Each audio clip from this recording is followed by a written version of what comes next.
Ama bunlar artık işin çığırından çıkarılarak peygamberin sakalı şerifi deniliyor. Nalini şerif deniyor. Sahabe onu izliyordu. Tükürdüğü zaman tükürüğü yere düşmeden sahabe onu alıyordu, eline yüzüne sürüyor. Hatta tükürüğü değil, sümüğünü. Bunların hepsi hurafe kardeşim. İnanmayın bunlara. Böyle bir peygamber asla yaşamadı. Cübbeli Ahmet'in anlattığı gibi peygamber yeryüzünde asla yaşamadı. Onu uyduruyorlar. Mevsim tabiri caizse açılıyor. Ramazan piyasası dediğimiz bir piyasa var şu anda.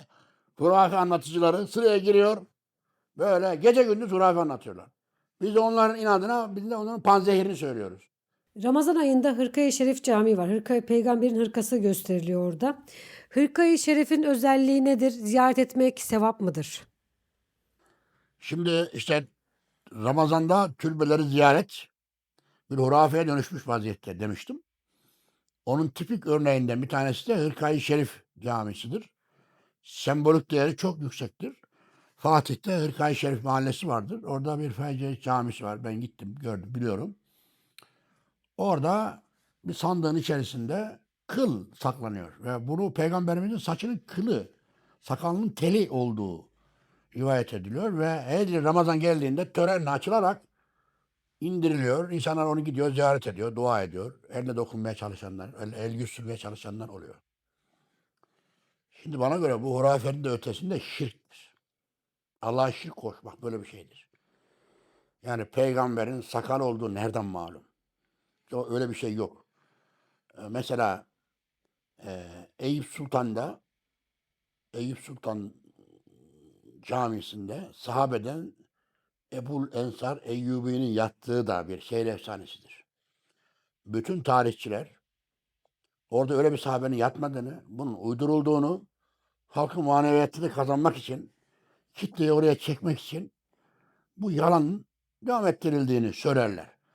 Ama bunu bizim gibiler dışında alenen kimse söyleyemez. Ama ben söylüyorum. Orada Eyyub el Ensari diye birisi yatmıyor.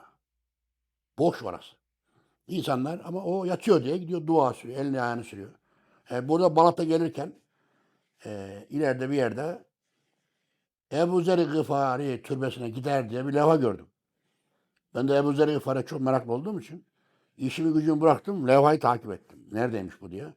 Gide gittim şu Balat'ın arka sokaklarında bir yerde bir cami. Ebu Zer-i Gıfari Camisi. Caminin içerisinde bir mezar yeri. Mezar yerinin üstünde şöyle yazmışlar. Sahabeden peygamberin yakın dostu Ebu Zer el-Gıfari makamıdır diyor. Makam demek bu mezar değil yani. O burada yatmıyor. O bir makam.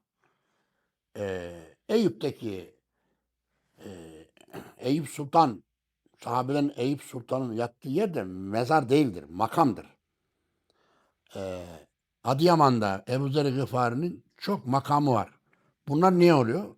Bunlar Müslüman halk geleneğinde Ebu Zer Gıfari fakir dostu olduğu için Balat'ta ta gayrimüslimlerden bu yana İstanbul'un yoksul semti olduğu için yoksul mahalle halkı Ebu Zer Gıfari kendi mahallesine çağırarak onu kendi mahallesine misafir ederek ona orada bir makam yaparak onunla beraber yaşıyor.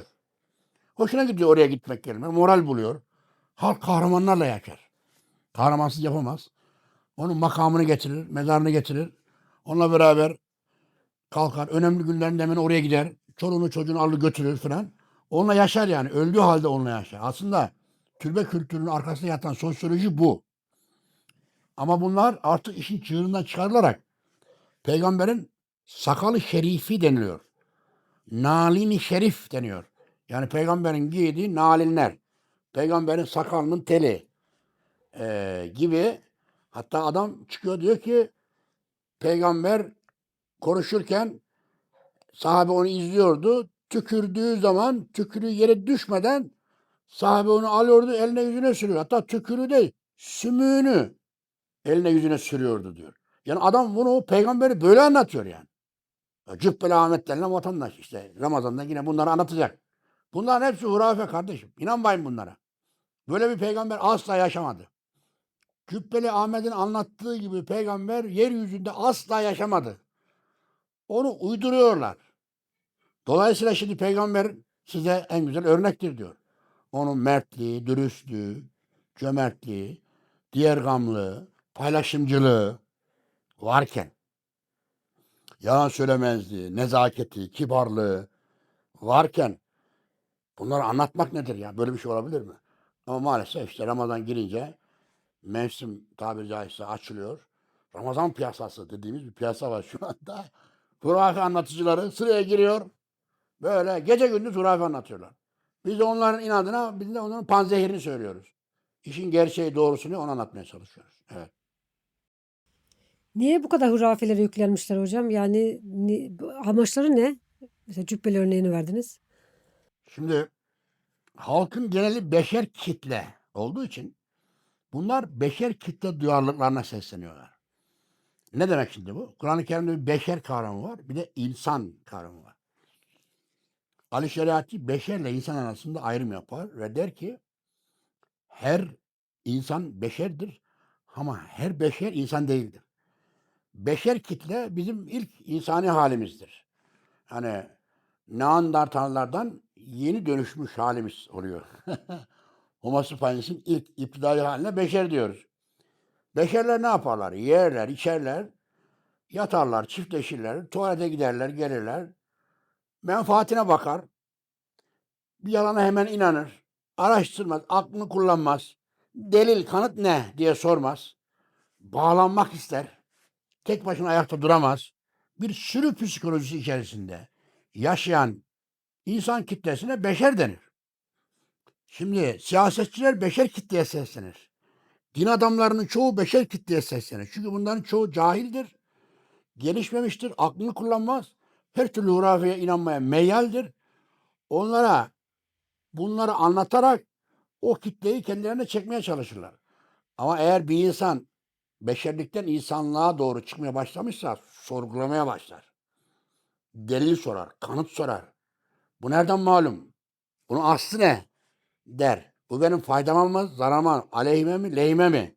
Bunun dinin kaynağında geçiyor mu, geçmiyor mu? Bu doğru mu, yanlış mı? Estetik mi? Bilgisi sağlam bir yerden mi?